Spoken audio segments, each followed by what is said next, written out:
अस्सलाम वालेकुम, this is Mariyam Mohammad Farooq from Kashmir. मैं अपना नया शो लॉन्च करने जा रही हूँ, द मरियम शो। मैं चाहती हूँ आप सब मेरा चैनल लाइक करें, सब्सक्राइब करें। सैटरडे को न्यू ईयर्स पे 11 बजे सुबह आप सबके लिए नया शो होगा। द मरियम शो जो है वो एक लेडीज़ ओरिएंटेड शो है।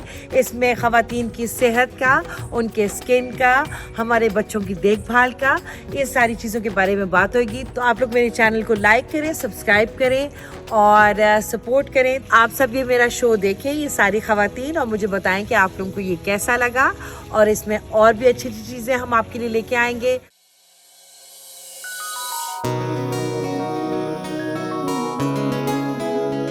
मेरी सुबह का आगाज़ मेरे रब के बाबरकत नाम से।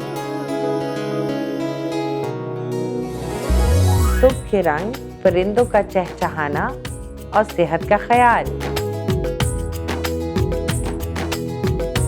एक माँ की जिम्मेदारी और बच्चों के रोशन मुस्तकबिल की तैयारी। मेरे दिल की आवाज़ किशमिश, जहाँ मैंने आपको मिलाया कुदरत से।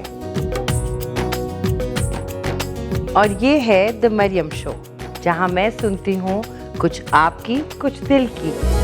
कुछ मेरी